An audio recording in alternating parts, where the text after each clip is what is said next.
Então eu agora convido a senhora Bel Gonzalez, que tem 45 minutos para fazer uma apresentação sobre as reais consequências de Chernobyl e as lições aprendidas. Por favor.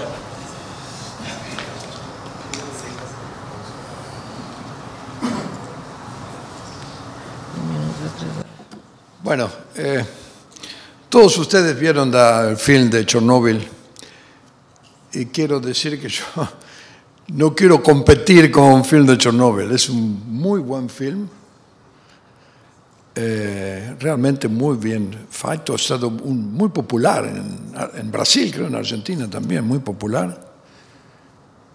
Y lo que yo he visto en todo film de Chernobyl, todo lo que se dice son verdades, pero no son verdades completas. Y entonces, cuando uno dice una verdad pero no es completa, puede estar induciendo a una mentira. Y yo quiero describir mi propia saga, porque la viví personalmente, no para competir con la película, sino para sumar las dos cosas. Para entender la tragedia de Chernobyl, como creo que indirectamente se dijo en la primera presentación, debemos comenzar lembrando dos caracteres históricos extraordinarios: Joseph Stalin y Mikhail Gorbachev. Stalin venció en la guerra, mas su país fue destruido. Su enemigo estratégico, Estados Unidos, tenían bombas nucleares. Y Stalin no las tenía. Y no tenía recursos suficientes para hacerlas. Entonces lanzó un plan económico para construir bombas con poco dinero. Y ahora podemos criticar eso muchos años, pero hay que ponerse en el momento histórico. Y ese plan tuvo varias facetas que ahora nos parecen horribles, pero una fue, como dijo mi predecesor, el reactor de Obninsk, que es un reactor extraordinario, porque es el único reactor del mundo que permite producir energía y producir plutonio militar. Así que fue un desarrollo muy importante. Y de ese reactor surgió el reactor RMK, que como ustedes ven no tiene ninguna comparación posible con los reactores que hoy llamamos reactores nucleares. Ninguna. Entre otras cosas, no tiene ningún contenedor. Ninguno, un edificio solamente. Y el otro es Mikhail Gorbachev, el hombre del año para los occidentales. Claro, él presidió el colapso de la Unión Soviética. Para Occidente es un héroe, pero para los locales que sufrieron el colapso de la Unión Soviética, Gorbachev no es un héroe. El colapso de la Unión Soviética, para mí, fue el último elemento de caída de la Unión Soviética, fue el accidente de Chernobyl. El último elemento, fue la última, el postre de la cena. Y él lanzó esta perestroika, democracia, reforma, glasnost. Muy linda para Occidente, pero aseguro, porque yo viví en la Unión Soviética en ese momento, o drama para los locales fue terrible. Así que o drama que muestra la película, el film, sobre los locales, es cierto. Pero fue un drama de caída de la Unión Soviética, no drama de Chernobyl. Nessun accidente del mundo fue estudiado como accidente de Chernobyl. Nessuno. Ni siquiera Fukushima. Chernobyl fue el accidente más estudiado del mundo. Todos estos estudios internacionales están en la web. Los pueden bajar y ver. Informe de Naciones Unidas, Proyecto Chernobyl, que me voy a referir, informe de la Organización Mundial de la Salud y esta conferencia a la cual dije que voy a mencionar nuevamente. Está todo en la web. Es verdad que el estudio a consecuencia fue prolongado. pero fue un accidente más bien estudiado. A prolongación fue debido a que era la Unión Soviética. Nos hemos olvidado lo que ha pasado en el mundo. La época de la Unión Soviética no era fácil. Y el film, como digo, dice todas las verdades, señas verdaderas, más con verdades incompletas. Voy a tratar de completar algunas, las que fui testigo. La verdadera saga de Chernóbil como OAVV. El director general de la OIEA, junto al director en ese momento, Morris Rosen, fueron inmediatamente al accidente, cosa que no pasó en Fukushima. Les recuerdo, no pasó en Fukushima, pero en Chernobyl fue inmediatamente. Pero fue para hacer fotografías, no para hacer un estudio. El estudio se prolongó muchos meses, hasta la reunión de Viena en agosto del 96, que el film menciona. El film sugiere que la ex Unión Soviética envió a Valery Alexeyevich Legasov a Viena para engañar a occidentales. No lo dice, pero lo sugiere. Bueno, la verdad que yo viví es diversa. Legasov era un químico inorgánico soviético, miembro de la Academia de Ciencias, pero Legasov no fue a Viena solo. Legasov fue el coordinador de un grupo muy grande. Una gran delegación de académicos rusos, que era o mejor de la ciencia soviética de la época, la crème de la inteligencia soviética. Entre ellos estaba académico Ilyin, el mejor especialista soviético en efectos de radiación. Estuvo en la reunión, pero muchos otros. En esa época, quiero que entiendan, los altos científicos soviéticos de la época solo hablaban ruso y raramente salían de Unión Soviética. No podían salir. Y no fueron a Viena para traspasar. Más esperaban encontrar colegas occidentales por la primera vez, trocar conocimiento con sus colegas occidentales. Eso era la intención, con las limitaciones que imponía el régimen. Pero los que se encontraron ellos en Viena fue distinto. Los occidentales no estaban interesados en trocar conocimiento, pero en mover a los soviéticos. Occidentales, particularmente los franceses y los americanos, querían decir, este accidente pasó porque era Rusia, no va a pasar nunca en Occidente. Esa es la intención. Así que fue muy dramática esta reunión, realmente una reunión muy dramática, muy difícil, y yo la conozco bien porque yo la presidí. Así que a mí no, que el film no me venga a decir lo que pasó en la reunión. Yo presidí esa reunión. Y fue tan difícil que un colega americano hizo una caricatura que posiblemente era cierta. La caricatura dice, "When I want your opinion, I will tell it to you". Porque fue muy difícil presidir esta reunión y conseguir que saliera algo. Y salió mucho. A pesar de todas las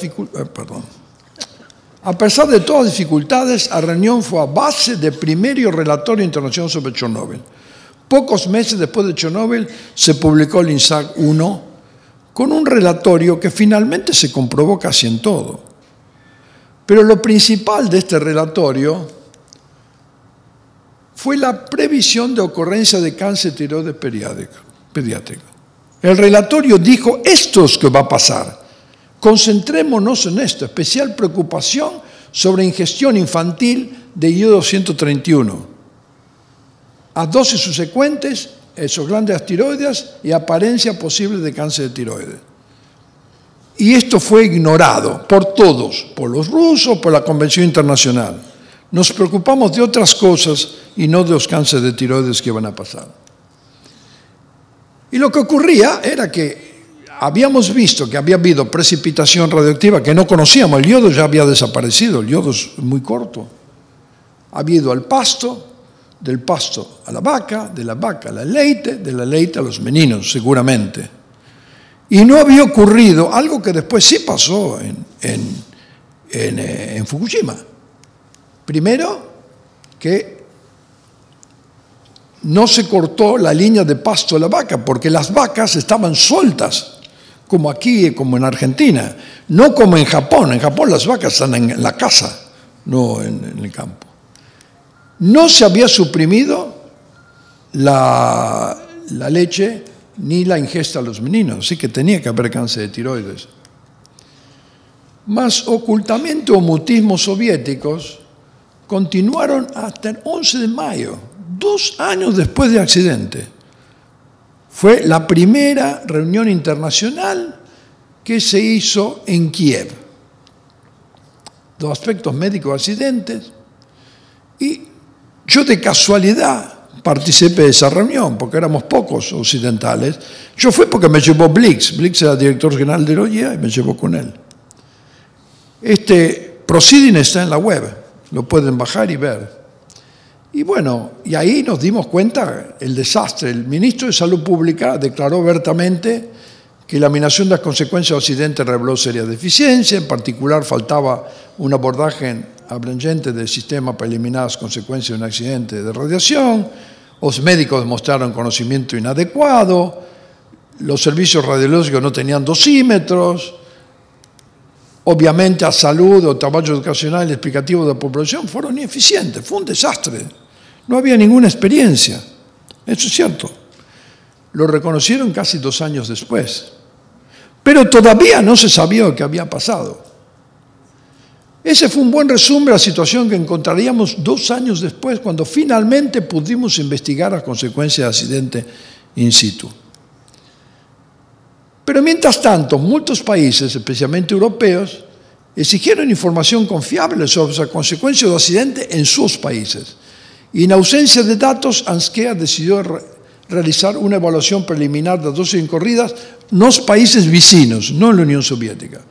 Y eso dio lugar al reporte ANSKEA de 88, y se vio que las dosis de los países vecinos habían sido muy bajas.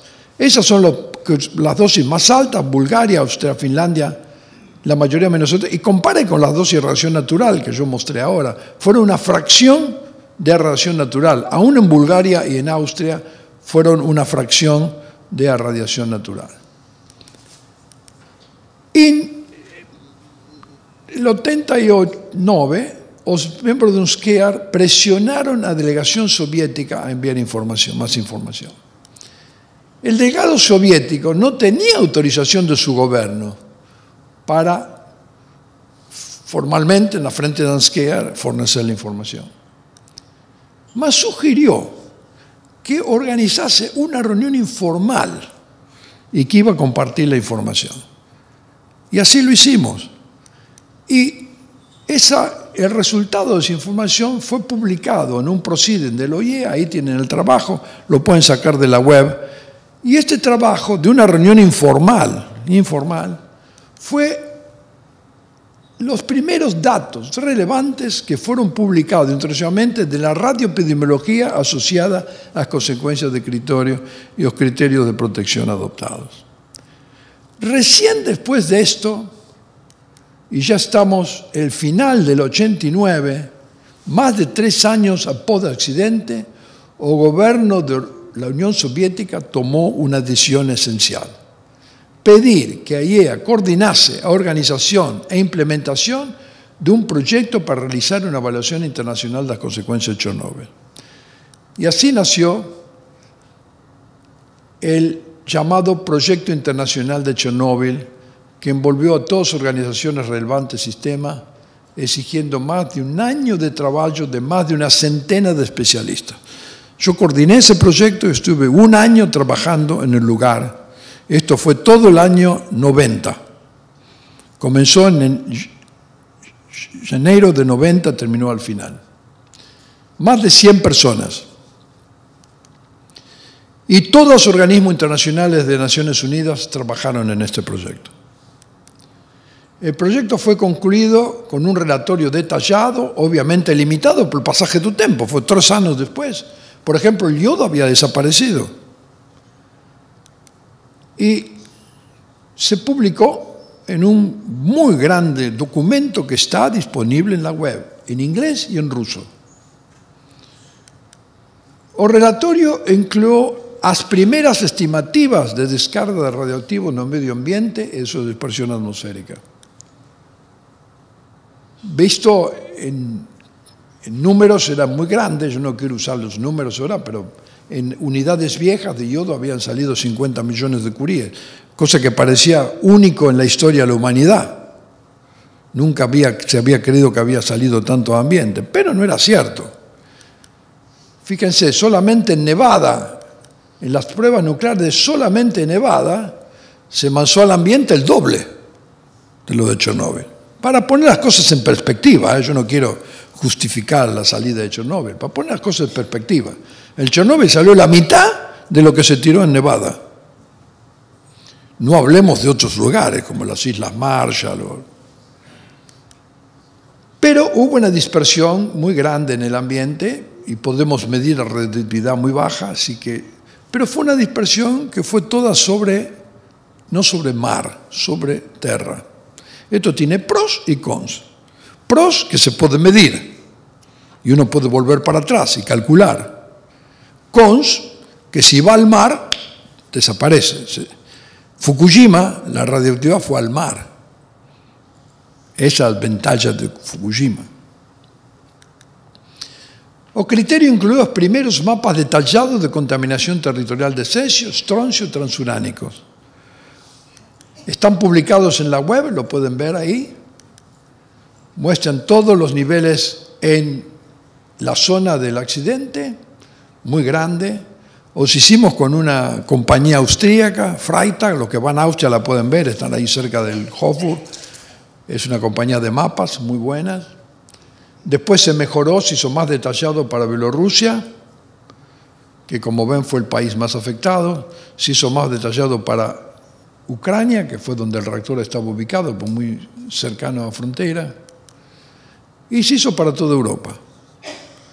Y cometimos un error gramatical que todavía hoy nos afecta, que es usar el término contaminación. Contaminación es un término difícil, porque es un término confuso. Viene del latín contaminare, que quiere decir impuro, y se usa, en latín se usaba por motivos religiosos. Non kosher, si es non kosher, quiere decir que está contaminado. O el alimento con sangre para los cristianos en Pascua. Y claro, entonces, para nosotros, para los profesionales del término, cuando decimos contaminación, queremos decir presencia de radioactividad, que podemos medir. Así que si tenemos un buen instrumento, podemos medir un átomo, para nosotros es contaminación. Pero eso no es lo que entiende la gente. Cuando nosotros la gente decimos contaminación, la que la gente entiende es azar, daño, perigo, amenaza, riesgo. Eso es lo que la gente entiende por contaminación. Los profesionales no nos damos cuenta de eso.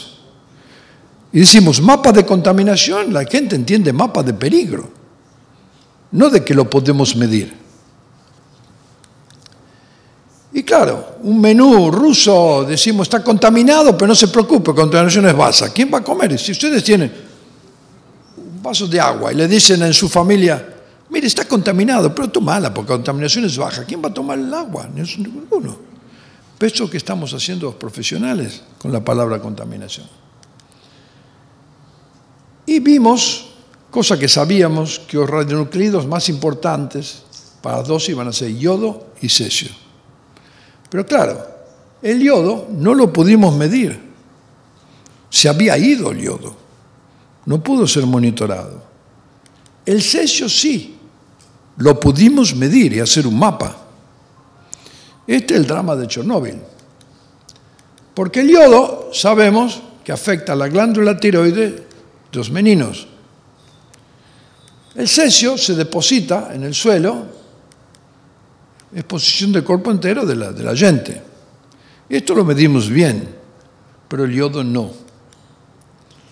El relatorio incluyó las primeras medidas de exposición a radiación a la población. decenas de millares de medidas de todo el cuerpo que hicimos nosotros en lugar. En Fukushima no se hizo lo mismo. Acá actuamos como en Goiânia. En Goiânia se midió a gente. Ustedes recuerdan. Se usó el estadio de fútbol en Goiânia. Acá hicimos lo mismo. Medimos a gente 3 años después. Así que pudimos medir el cesio, volver para atrás, pero no pudimos medir el yodo. Midió cesio a población de mucha gente en todos los lugares. Para la gente era muy importante. Mire esa señora, es de un pueblo, pequeño pueblo, ¿no? La señora está vestida como para ir a la ópera. Porque era muy importante que alguien se ocupara, los midiera. No se hizo en Fukushima lo mismo. Miles de residentes fueron monitorados in situ, pequeñas, meninos, pero el yodo ya se había ido.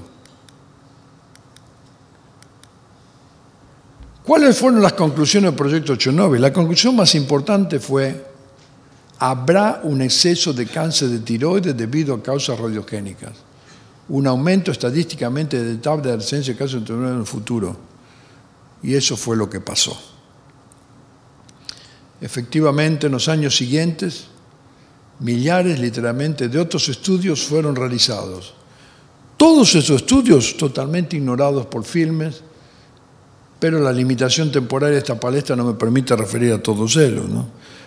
Voy a mencionar lo más importante, que es cuando se aproximaba el 10º aniversario, en 96, una grande conferencia del Sistema de Naciones Unidas reunió las conclusiones que estaban acumulando todos estos estudios de Chernobyl. Y esta fue la conferencia internacional de Chernobyl, participó todo el Sistema de Naciones Unidas y, como les dije, la presidió Angela Merkel, que en ese momento era una garota muy, muy bonita. Había venido de Alemania del Este. Era ministra le había tenido Kohl, era ministra de Medio Ambiente, muy capaz, doctora en química cuántica, muy capaz, muy buena, muy, muy buena. Anche oggi las memorias de quella conferencia representan uno de los resumos más completos de la consecuencia radiológica del accidente. Si quieren saber qué pasó realmente en Chernobyl, vayan a la web, vean este libro, léanlo. Y ahí creo que hay una buena colección. Y estas conclusiones de todos estos estudios, inclusive fueron reflejidas en un relatorio de Ansquer a la Asamblea General de Naciones Unidas y fue adoptado por las Naciones Unidas. Y básicamente, en un resumen muy pequeño, son las siguientes. Los grandes dañados por Chernobyl son los trabajadores, que le llamaban liquidatarios, en ruso liquidatorio. ¿Cuántos liquidadores estaban? Bueno, no se sabe. Carnet de liquidadores había 600.000. Porque si usted tenía un carnet, podía acceder a un LADA, le daban un departamento mejor. Entonces, todos tenían carnet. Yo conocí muchos rusos que ni sabían dónde quedaba Chernobyl, tenían carnet. Ahora, en los registros figuran 160.000 y con registros de dosis 50.000. ¿Cuántos sean? Son muchos. Bueno, de estos hubo efectos determinísticos severos, 134 recibieron altas dosis de radiación y el síndrome agudo. Muchos de ellos también sobraron lesiones de la piel debido a radiación beta, que fue uno de los problemas más serios.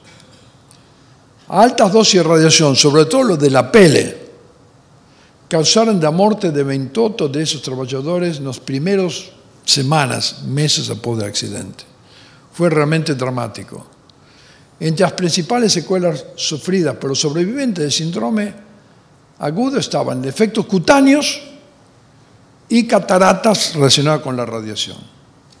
Efectos cutáneos porque habían trabajado sin ninguna protección, estaban respirados y el polvo con partículas beta se pegó a la piel y se quemaron.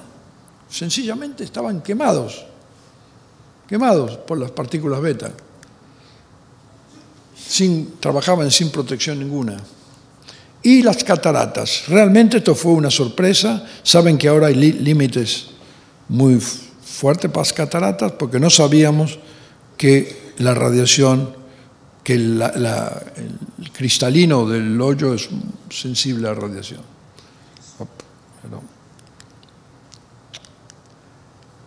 Além dos trabajadores de emergencia, varias centenas de millares de otros trabajadores soldados participaron de operaciones de operación, mas no hay evidencia de efectos de salud de que puedan ser atribuidos a exposición a radiación en esos trabajadores. Resumo de las consecuencias de los trabajadores.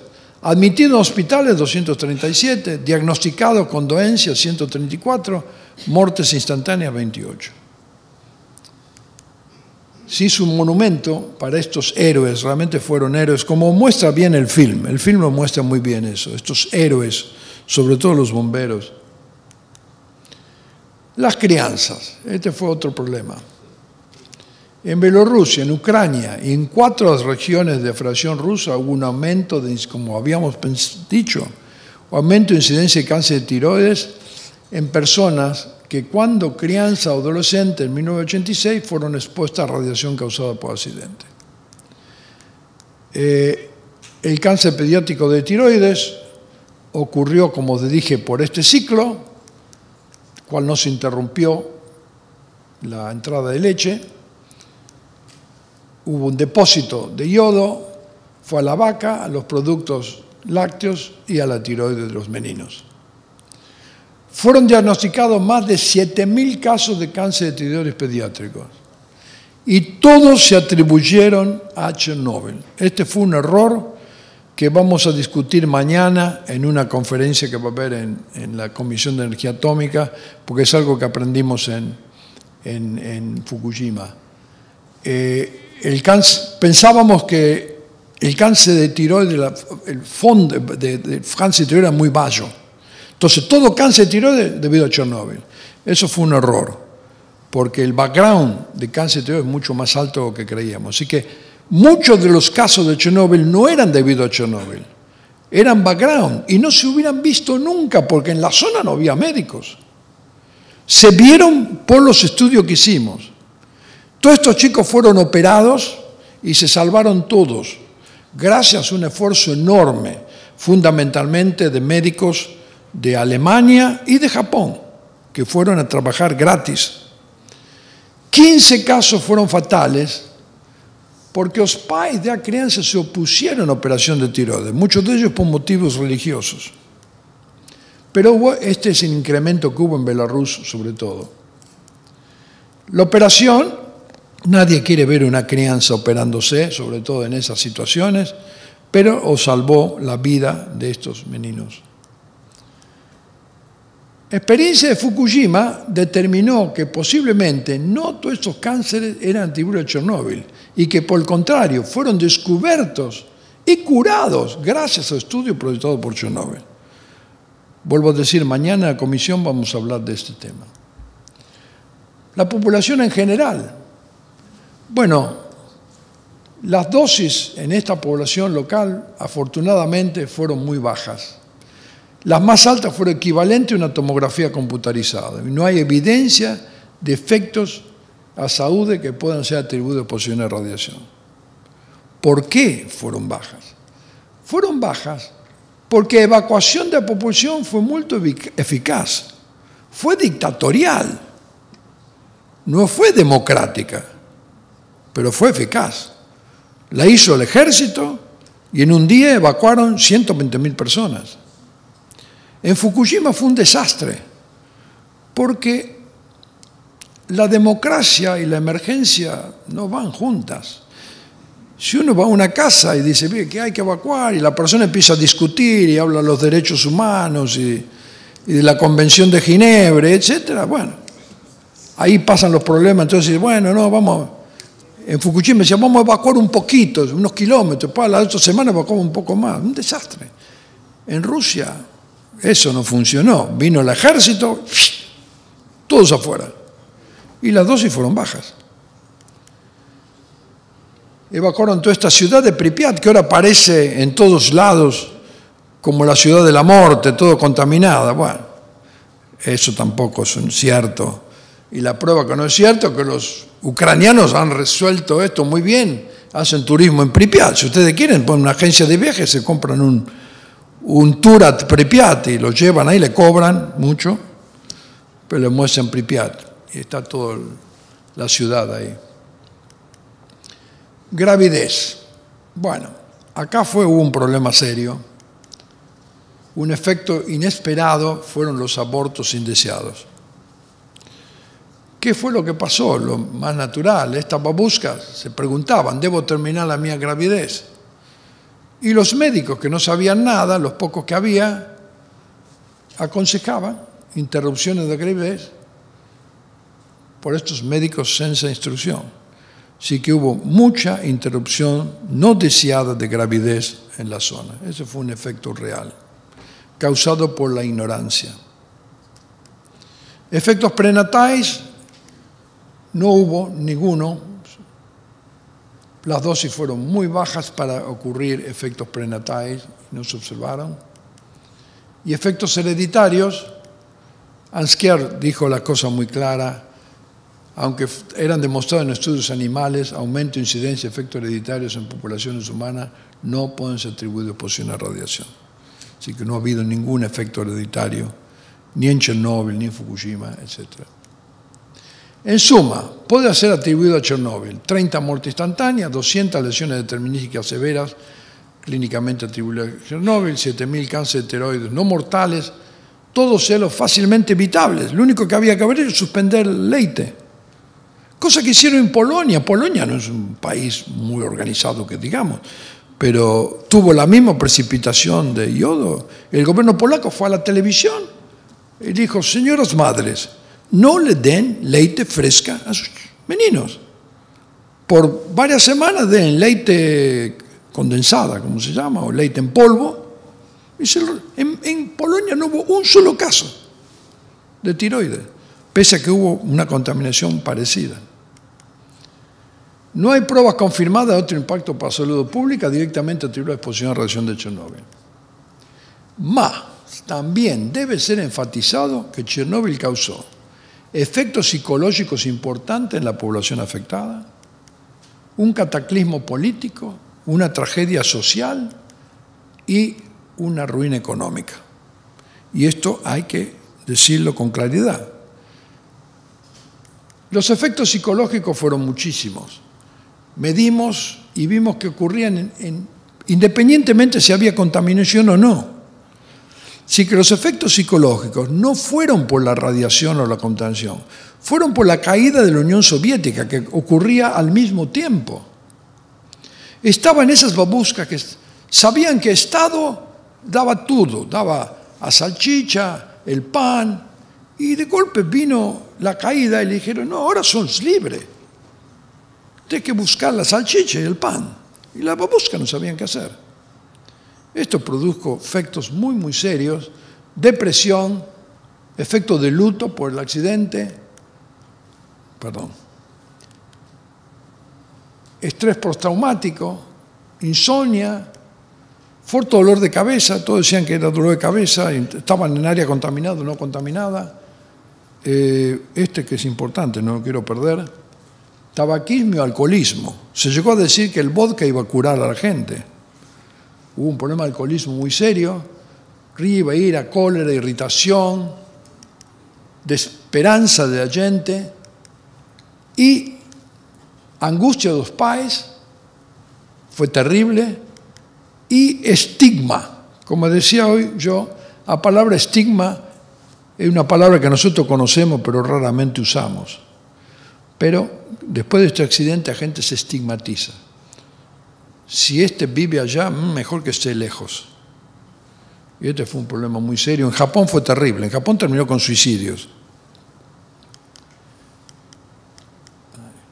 Chernóbil también contribuyó para la queda del muro de Berlín y la disolución de la Unión Soviética. Este cataclismo político, Chernóbil fue parte de él. Fue muy interesante por el futuro, pero para el presente de la gente fue terrible. Les puedo asegurar que para los rusos las babuscas en estos pueblos fue terrible. Chernóbil, além de su secuente disolución de la Unión Soviética, causaron una tragedia social causada principalmente por la disolución de la Unión Soviética. Esta gente se quedó en el aire, no sabía qué hacer. Y una ruina económica causada principalmente por la disolución de la Unión Soviética. Esto también está asociado a Chernóbil. Finalmente, Chernóbil ha sido causa de una mitología permanente sobre las consecuencias, del cual el film fue enriquecido. Es decir, la mitología ayuda a los films. Yo voy a mostrar solamente 2 ejemplos de la mitología. Una fue lo que dije, la mitología pseudocientífica.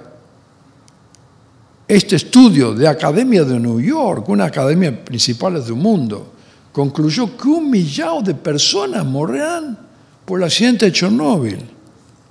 Después dijeron, nos equivocamos, y lo sacaron. Ahora no está más estudio. Pero, mientras tanto, hicieron mucho mal. Y esto no lo hicieron los verdes, lo hizo la Academia de Ciencias de Nueva York. Y esto, como les dije antes, es un disparate absurdo, un despropósito, incorrecto. Y la mitología popular. Les voy a dar solamente un ejemplo de la mitología popular. Lo crean o no, en Ucrania esto apareció en los diarios. Efecto de Chernóbil relatado por la media de Ucrania. Esto es parte de la mitología. Muchas de estas babuscas se creían estas cosas. Mi epílogo. Este es el fin de mi testimonio. As cenas reales do film, más minhas vocaciones perdidas no tempo, se juntan para lembrar esta saga de Chernóbil y para exigir humildemente que tanto sufrimiento y esfuerzo no sean deturpados. Quiero terminar con parafraseando el poeta argentino Jorge Luis Borges. O amor no me liga ao accidente de Chernóbil, más o horror. Y es por eso que yo amo tanto. Gracias por todo. Obrigado.